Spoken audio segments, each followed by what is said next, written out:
The dot cut continues. And today we're doing chest and a little bit of shoulders. And as you see right now, I'm doing my warm up. This is called a flow rope, guys. It's great for shoulder health, shoulder warm up, elbow warm up. You can work your shoulders, your tricep, your wrists, forearms. And it's kind of fun once you get to do a little bit of tricks. I'm doing some tricks in this one, not too much. Because one of my favorite tricks, I can't really do it because of the headphones just will fly off. But yeah, this is a thing that I saw Juji do. I'm like, man, what is that? And he explained to me what it is. And it's like a low impact cardio warm up kind of thing that's kind of fun. And it feels like you're doing some type of like martial art weapon kind of thing. But in reality, it's just a rope. And it's a rope especially made for that. I'm going to have a link in my description to the Amazon link for both the US and the Canada Amazon. And the basic one like I have right now, I think is like 40 something bucks Canadian, probably cheaper if it's American. There's different ones, but yeah, I like it a lot, so I recommend everyone doing that. It's great. And this is a mace flow. This is a random mace from the gym. It's only 10 pounds, and this is the same thing: shoulder health, shoulder warm up. It's a lot of fun too. You can't really do tricks with that. I mean, I'm sure you could. Sometimes I try to do some tricks with it. It's nothing really that stands out. That's like, holy shit, what is that? Medieval times or something, or Thor. But yeah, that cut is going well. I did right now it's like a health phase and just losing some weight. Just get my blood pressure down. See what's all the markers. I just did like a 24-hour piss test and maybe like 19 vials for the blood work. So I'm actually focusing on that this year and my son. So that's the focus right now.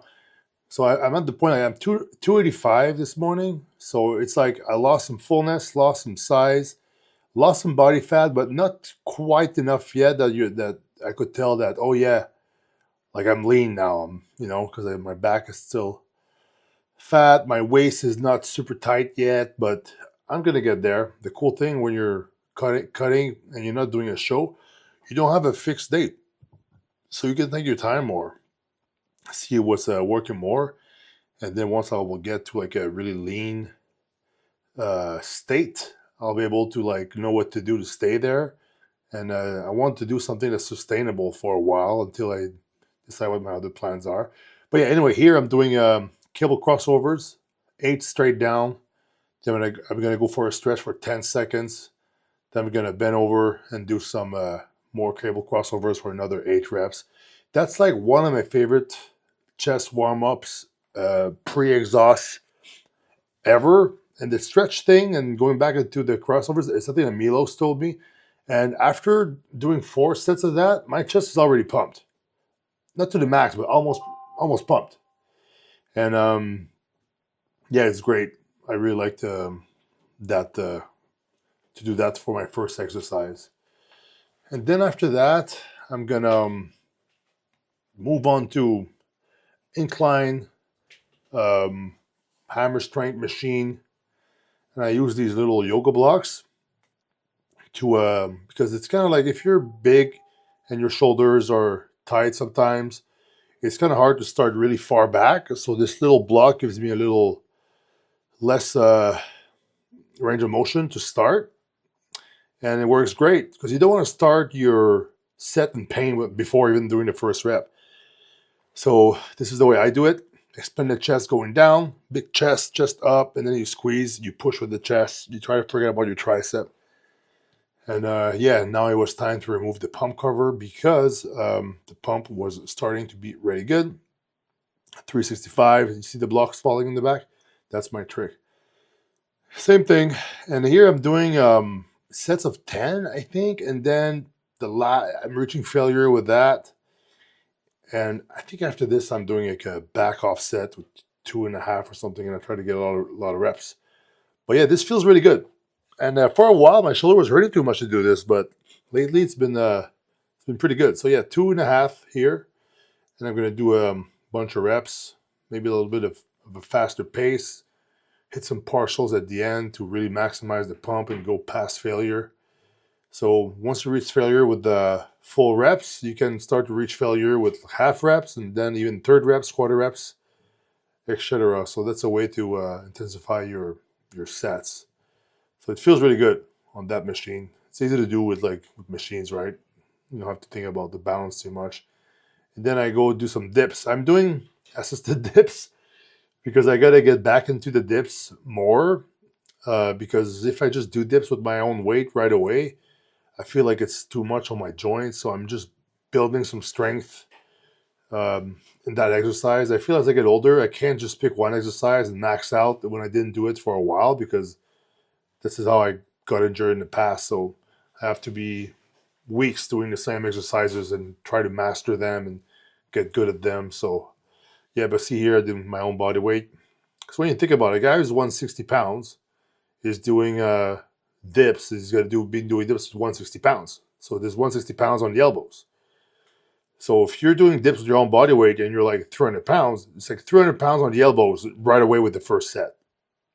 So because you wouldn't put 300 pounds on the barbell and then go straight to it, right? So that's my thinking behind it. So little gym here in Hamilton, it's great. And then dumbbell press. I think it's 10 reps I'm doing. I try to get a good tempo, control on the way down. It's always funny because when you're doing them, it always feels slower than when you actually look at it afterwards.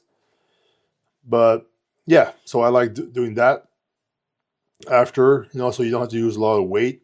I've actually pressed the 170s during my bulk when I was like really strong, but I feel like I'm still pretty strong. But like with this type of training lately I've been doing, I'm going to do more pass failure stuff. I'm going to do more like supersets a little bit to maximize the pump and, maybe more isolation, but I'm still doing a good amount of free weights. So here's, what is that? 125? Yeah, 125. And I don't think a lot of reps here because I got tired pretty quick from all the other stuff I did, but this felt really good. And as you see, as I press the dumbbells up, I kind of drive my whole body back against the bench, even my head. And then I kind of expand and stretch as the dumbbell go down. So the dumbbell goes down, and then press up. I didn't do that rep. I was almost there though. Boom. Yeah, feels good. Chest pump is to the max pretty much. Feels great. And after that, I did a superset actually. Side lateral against a bench like that. So you don't really cheat. Keeps you strict. And it works like even with 20 pounds, 25, I don't know what that is. Is that 25 or 30? But you don't need a lot of weight when you do it like that. If you do a side lateral properly, and you have good mind muscle connection, you can pump your side delts with like 15 pounds and up easily. So here I'm doing it. I think it's 30. I can't really see. Maybe it's 25. But I remember they went up to 30 after this. But yeah, so we reached pretty much failure. And then you could always do some partials if you want, go past failure. And this is pretty cool. I don't know what it's called, these little thing, but I go from a normal push-up to superintended push-up. So like push-up, reverse push-up as you go up. So you kind of like a twist push-up. And you can see the chest is really activated. All the fibers are firing up as I go up. Even the delts, delts will always be working on any type of presses or push-ups for that matter. So yeah, it's a good workout. And I did like 4 sets of each, and and 3 for the dumbbell press, and it was pretty effective. So besides the dumbbell press, everything I did 4 to 5 sets, and it was once per set, which was the side lateral with the push-ups. Pump is good, you can see here. So this is my physique at like 285. I lost 20 pounds when you think about it. A little bit over 20 pounds, maybe 25 pounds, because I was like 310 at some point in the morning. But still good. But obviously now I can't really focus on the size. I want to focus more on like getting all my blood markers, doing all these health tests, and getting lean. This is the ab check. There's not a lot of skin on there actually, but it gets way better when the waist gets tighter as I lose weight. I think my goal is like maybe going down to 270. But if I'm like pretty freaking lean at 270. It's gonna look pretty good. And I don't even care if I would go lower, because if I would even want to do another show for this, what I want to do, um, I went down to like 270, not like soft. I started my diet. I remember I started my prep for, was it Vancouver? Yeah, it was for Vancouver. And then I won Chicago Pro. It's like, as when you've been training for 20 years and more, like I did, it's like you have a muscle memory. Kind of like what LeBron did. LeBron would lose like muscle in the off season. He wouldn't even train, he said. Then he would start everything 6 months out, and boom, he would kind of grow into the show and blow up. So I could do that if I want. So it's good to know that I could do that. But right now, like I said, the focus is just getting lean, losing some weight, improving my cardio, and doing all these health tests. I did the kidney ultrasound. I did CAT scan from the pelvis all the way up to the clavicle. So my spine is a little bit beat up, but like not like normal for my age. So it's kind of surprising. It's not more than that.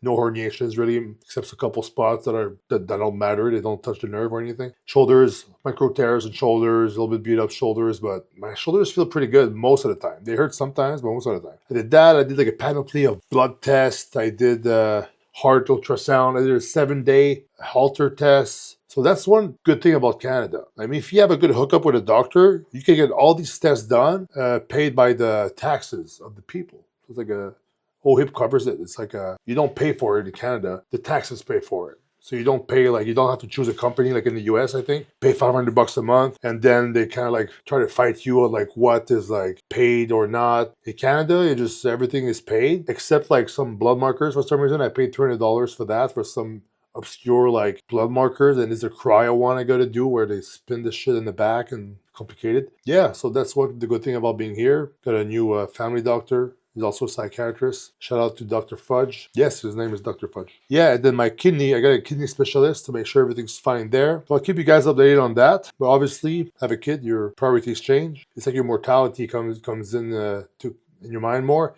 And you also want to make sure that you're not irresponsible, making any bad decisions. So whatever decision I'm going to make for shows in the future, I want to make them based on the truth of what's going on with my body. So I think that's the smartest thing to do. This will help you recover. EA Surge, we got protein, we got creatine, and they got a really good and successful Amazon presence. Jack Factory, you're really good on Amazon. So if you have Prime shipping, you should really check out their products. They got a lot of cool stuff. Try some, code AV, links in the description.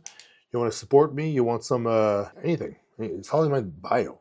Yeah, I even got merch and ebooks. Ebooks are good. I got the leg ebook. I got the calf ebook. I got some merch on the website. I got the autograph picture. If your grandmother's birthday coming up, you know what to do. I can do a little memo for your grandma.